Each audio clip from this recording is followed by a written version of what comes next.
here? Anyone from the South? Yes, Yeah. you lovely people. The South has a lot to be grateful for, you know? I mean, let's give a cheer for Southern hospitality. If you've ever experienced it, it's a beautiful thing. And this was a good one. Let's give a cheer for the fact that the South have worked out how to fry every food known to man. Yes, very good.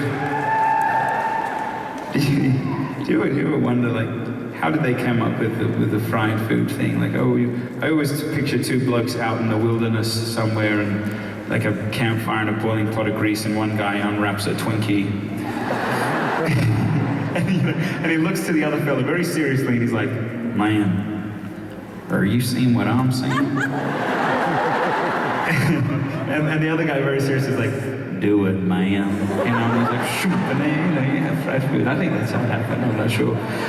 No, but we love the South. In fact, a lot of the songs that we've lived in Nashville for a time now. A lot of the songs that we've played for you tonight are songs that we wrote in Nashville about experiences that Luke and I shared there. And Luke just mentioned about his illness, and as he was talking, I'm reminded of that moment in time.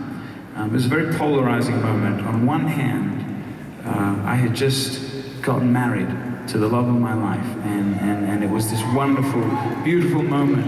And on the other hand, my best friend, my brother, my partner, his health was failing him at a rapid pace. He dropped down about 125 pounds, and he's 6'4", so it was skin and bones. He had to come off the road. I remember I got the text message that he was too unwell to travel on the last day of my honeymoon. And so if you can picture it, there was this pendulum swinging between extreme joy and love and fear and potential loss. And right in the middle of that, we wrote a record.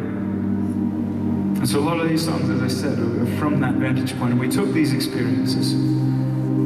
And I realized as we were writing, sort of, that's life, isn't it? You know, I wonder if we were to sit down, you know, to have a cup of tea together, what you would tell me, what I would tell you, where would we find ourselves? You know, maybe it's the best moment of our life. Maybe it's the worst. Maybe something's been done to you that you feel like is irreparable. You've done something to someone you feel like is unforgivable, or you've lost someone that's irreplaceable. I don't know, maybe you carry around this shame.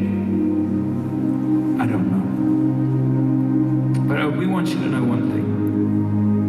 As we close our time together, know this, that we believe with every ounce of our bodies that there was a man who walked the earth 2,000 years ago that did something that no one else could do in the history of the world. He offered us redemption, a fresh start, freedom. He lived, he died, he rose again and reconnected us to heaven.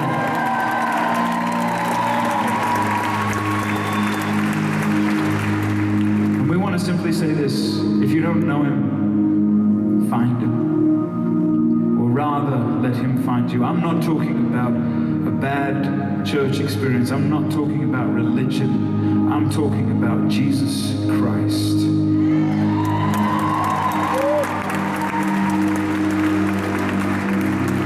So that when those hard times come, I hope you know